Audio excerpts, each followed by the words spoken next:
Number 90, self-improvement helps mediumship. That's the subject of today's video. As always, click like the video, comment on it below, click the subscribe button. All those things help others to see these videos. So self-improvement, it doesn't have to be mediumship self-improvement. It can be. That's never a bad thing. But other practices, spiritual practices like learning or doing Reiki, tarot cards, meditation, those things help as well. But also even things like joining a choir or a bowling team, or learning a new skill, like yoga, or some artistic adventure, or a new musical instrument. Any of those things, any kind of self-improvement, in my opinion, helps our mediumship, because, in large part, because most of those things get you interacting with other people, and it gives you more references for people in spirit to use to communicate through you. It's one of the advantages of finding mediumship later in life. You have a lot more life experience for them to draw on when they're communicating through you. So there's that. There's the danger. So a few things triggered this. I recently took up watercolor. That's going interestingly. I may do a whole video on that. I don't know. But I also, I've seen some people get a little bit obsessed with mediumship. I was certainly obsessed my first year when I discovered this was a thing. A, that this existed, and B, that I could do it. I was obsessed. So I did at least 5 circles a week for the first year. And I improved. It was not just for fun. I mean, I was trying to improve, and I did improve.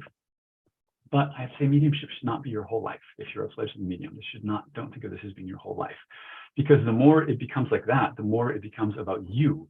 And really what it should be is about communication coming through you. You're just the pipe or the conduit through which information flows. So I also believe, this is not going to be a long video, I can already tell, but I also believe that the healthier you are, like if you start going to the gym or doing yoga or swimming laps, your reads go better. If you are already a medium doing readings for people, or even if you've just done practice circles, if you've ever had to or tried to do a mediumship reading with a cold or the flu, or when you're not feeling well, they don't go as well. So the healthier you are, it helps our readings. Also, the happier you are, the sincerely happier you are, not just putting a positive spin on things.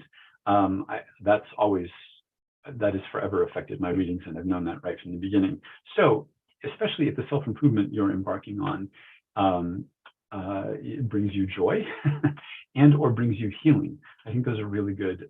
Like if you have to choose between one thing or another, the happier it can make you or the more healed it can make you, that's great, because all of those things improve and expand on our mediumship. So I don't have a lot. This may be the shortest video I've ever done. Yeah, I don't have much more to say on that. Next week, however, I want to talk about when mediums, people like me, when our own loved ones die.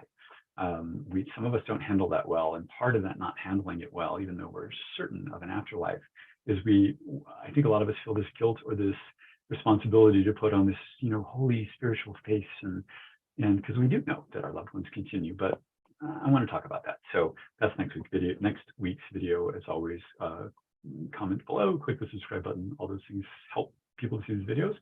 And thank you for watching this time, and see you next time.